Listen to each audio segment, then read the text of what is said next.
Are you spiraling out of control? Are you losing that battle with dopamine, with giving in, with not wanting to do the work? Have you lost that connection to the reason why? Because if you are, you're not alone in that. This week, I felt like I was spiraling. And as someone who has gone into depressive states throughout their life in various stages, I feel I'm uniquely, not even actually to be honest, uniquely, but I feel like I'm in a position to notice the signs within myself and not let it get to a massive point, let it get to a point where you have lost complete control, that you have spiraled so far down that it is a monumental effort to recover. And yet within saying that, at any point when you start spiraling, it takes immense focus and immense discipline to pull yourself out of it. Now, I've spoken before that I often think that depression and anxiety and things of this nature come down to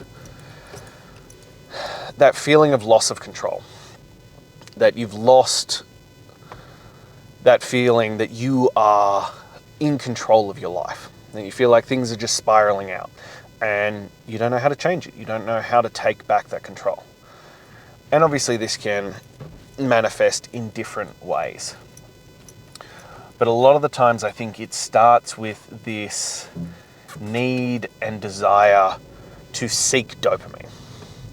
That you feel like you've lost control, so you seek out quick dopamine hits in whatever format that might be to make you feel like you are still in control of what you're doing, that you can control your happiness, that you can do something and then directly receive a boost of happiness, whether that be real or false. It's how we get caught on things like doom scrolling and binge eating, alcoholism, all those kinds of things come down to you feel like you've lost control of your life. So you're gonna pick something that is relatively easy to take control and give yourself a quote-unquote boost. And we all know that those boosts aren't real. The enjoyment we get from them are short-lived, and they are often just a chemical reaction in the brain. They aren't actual boosts of happiness and that kind of stuff. But at least in the moment, in that time when you're doing it, you feel like you are in control, and that makes you feel better.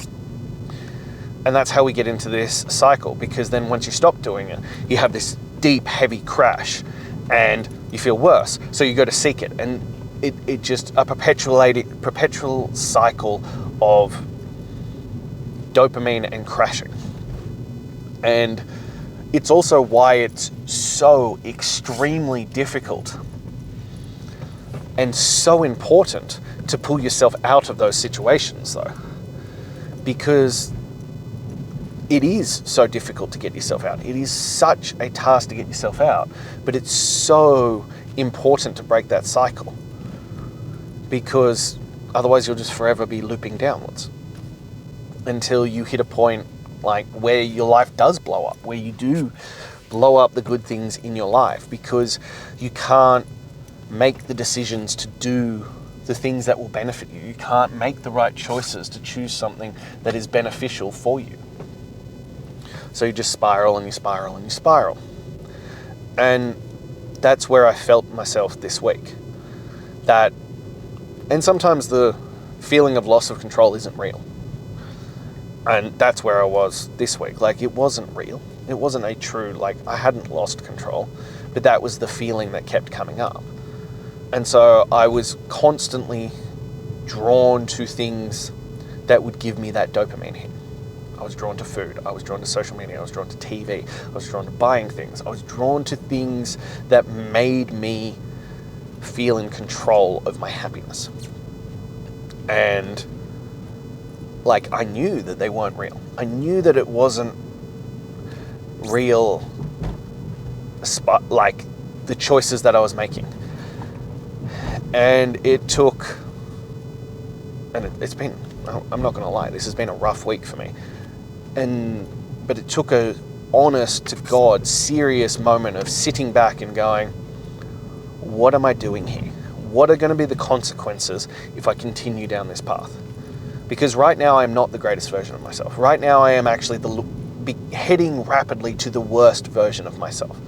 I'm rapidly heading towards all the parts that I honestly hate about myself. Being lazy. And if it continued down that path, I would end up being fat again. I would end up binge eating. I would end up being a hypocrite. I would end up being that person that I hate of myself. And for what? For what gain? For what reason? Because all of it was in my head.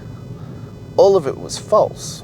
And I'm not going to lie, it's still there. Like, I can feel those feelings within myself, and it's this deliberate, cognizant battle against these feelings and emotions. And even all the things I talk about, the work is the work, and the work must get done regardless of your feelings. But this week, those feelings were so overpowerfully strong. Like, I honestly felt like I was losing that battle. There are times where I'm sitting there 5, 10, 15 minutes having these long-winded debates with myself about what I was going to do. And it's that resistance rising up. It's that resistance coming in. And I know it's bullshit, but that's that little voice in my head going, have the ice cream, have the lollies, binge watch the TV, doom scroll, go buy some stuff, make yourself feel better. Who's gonna fucking know? Because the answer is no one. The answer is a resounding, very clear, no one's gonna know but me. Nobody would ever know but me. But I'd know, and that would eat away at me. And that is the part that you keep coming back to, that I gave my word that I am becoming the greatest version of myself. And it often comes up, I find, when you are truly trying to change who you are. You're trying to break the habit of who you used to be. You're trying to be a different fucking man. And so this is, as I stated before, this year, this phase of 126, I want to see what happens when I go all in on myself. I want to see what my potential could be if I sacrificed everything that doesn't matter to me. Everything that isn't important, that doesn't progress me forward. All of those dopamine chasing things that I just described, that my mind is telling me that I am craving. Who could I be on the other side if I didn't give in to those? And it's been rough. I had a conversation with a friend, and to be honest, it was just a throwaway comment that they threw at me, and I was like, oh no, yeah, I feel like I'm spiraling out of control. I can feel myself heading towards this version of myself that I don't want to be. This version of myself that I hate. And they were like, whoa, okay, where did this come from? Why are you here? What's the reason for this? And I gave them an answer. And to be honest, it was, a really generic throwaway answer, which wasn't true. Filled with excuses and reasonings and bullshit. And then overnight, I had a absolutely restless sleep. I had a horrendous sleep. And what that highlighted to me, because it was in that half awake state that suddenly all these things came to the forefront, that I realized I was scared. I was scared of basically ending this phase of, whether it served me or not, of who I was. And, I'm scared of that end. I'm scared of what comes on the other side of that. I'm scared of what happens when I'm no longer that person that I've been for so fucking long. And I realized more now than ever as I'm talking this out to you, that a lot of that fear was because I am actually, like, this phase more than anything is stepping into someone I've never been before. The other two phases, I was stepping into someone I'd been before. I was returning to my highest form of discipline, like that disciplined version of myself. But I'd been that version before. This time I'm stepping into a version I had never been before. Truly, as I said, chasing my potential, chasing my greatest version. I have never been this person before. I've never given up all the things that don't serve me. I've never given up all my vices. So that's scary. And, you know, the old version of me, or if we're still being honest, the current version of me is holding on for dear fucking life and throwing up absolutely everything it can to prevent me from ending that version of me, from ending, you know, that chapter, to putting a full stop on, that's who I was and now this is who I am. Because I haven't ingrained that new version in me yet. I haven't established it deeply enough. And I often talk about there are phases whenever you do these. And it's part of why 126 to Greatness is 126 days. Because you go through evolutions of this process, and the old version of you, as you are replacing it with the newer version of you, rears its ugly head. And what I usually find is there's one at about 21 to 28 days, there's one at about 90 days, and then about 126 days you have fully overcome that and re-established who you are, because you consistently for 126 days given up that old version. You have fully replaced the bad habits with the new good habits. You've replaced the old programming with the new programming. And it takes about 126 days to fully establish it. But it's also why a lot of people struggle with that as a concept. They're like, that's too long. That's too much. That takes, like, it's such an immense amount of time. And I'm like, you're right, it is. You know, it's around 4 months. No, actually, it's a little bit more than 4 months. It's about 18 weeks. It's a long time.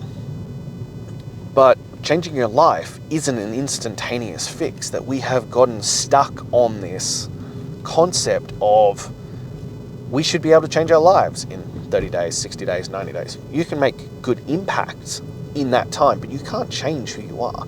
You can't fundamentally rewrite who you are in 30 days.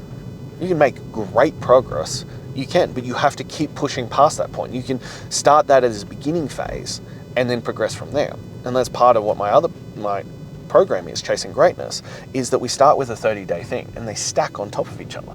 Instead of starting with the full everything you've got for 126 days, we start with one for 30 days and then we add another for 30 days and you build them up from there.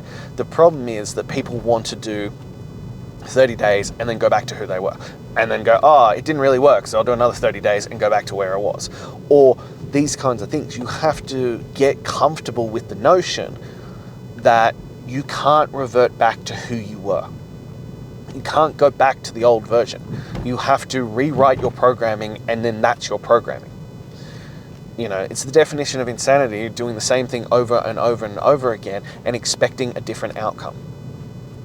You can't go, I did something for a short period of time and then I'm going to go back to who I was and living the way I was and expect that you will maintain those results. It's the definition of yo-yoing. It's why it happens so frequently, that people want to do these things and go, well, once I'm finished that, I'll just return to who I was. And then wonder why it didn't work, wonder why it didn't maintain, and wonder why you start spiraling again until you hit absolute rock bottom and you're like, this is fucking awful, the pain is too great, now I need to change again. And that's one of the big problems with it. It's also why we need to learn to recognize the signs. As I said, this week has been awful because I started spiraling and it took me, fucking 4 days to truly catch it. And I haven't fully broken the spiral yet. I haven't kicked myself out of that moment yet. But I caught it. I'm at least aware of it. And now I can kick myself out again. Now I can push myself forward into a better version of myself. And so that's something. And you have to be aware of it. And as I said before, like depression, anxiety, all those kinds of things come from that feeling of loss of control. So one of the things today specifically, I took back control. You know, I will recognize firmly that I am blessed, that I have the ability to block out time to take back control. But I went and meditated. I silenced the mind. I calmed myself down. I put myself into a state where I was like, okay, I've just controlled the thoughts that are racing through my head. I've controlled that resistance and that voice that's screaming bullshit at me.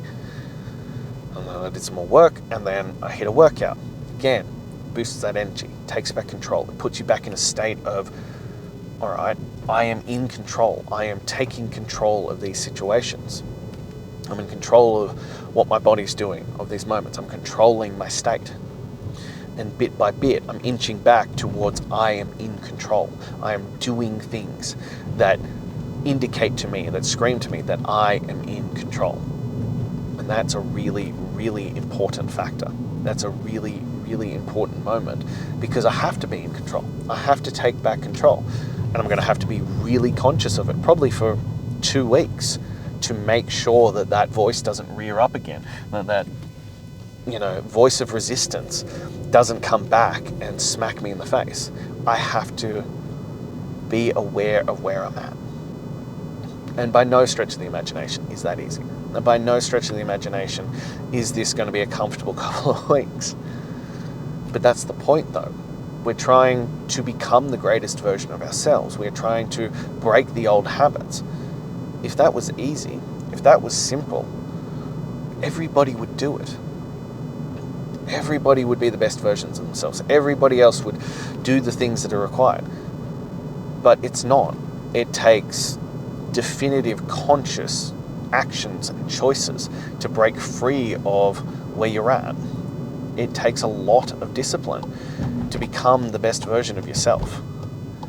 And that's what's required here. That we make better decisions, that we make better choices, that we choose what needs to be done. And it's not going to be easy as you do this. It's not going to be a simple task as you undertake this. So you must push forward. You must progress forward and recognize and own the fact. Go into this knowing that this will be difficult. Go into this phase knowing that this will be hard. But this moment will pass. It will not forever be this difficult. It will pass at some point. As long as you keep pushing forward, it'll either get easier or you'll get stronger. So don't give up. Don't quit. Don't let the spiral catch you out. Continue to push forward. So that's all I have for you. Now, if you're ready to make that change, if you're ready to push forward into the greatest version of yourself, shoot me a message. Let's get you into chasing greatness. Let's start that process and see who you can be when you actually step into your power. If you're not quite there yet, click the link in my bio, grab my top 10 tools to transform your mental toughness. And lastly, if you took value from this, if this spoke to you, if you enjoyed it, if it inspired you, please like, comment, subscribe, especially subscribe. The majority of people who are watching this aren't subscribed, and it helps me, it helps you, it helps the algorithm know that this is of value. So please hit that subscribe button, because I'm here every single day, sharing from the front, sharing as I go through this journey and trying to be honest and open about this process and helping you avoid the mistakes that I'm making. But I'll be back again tomorrow. Until then.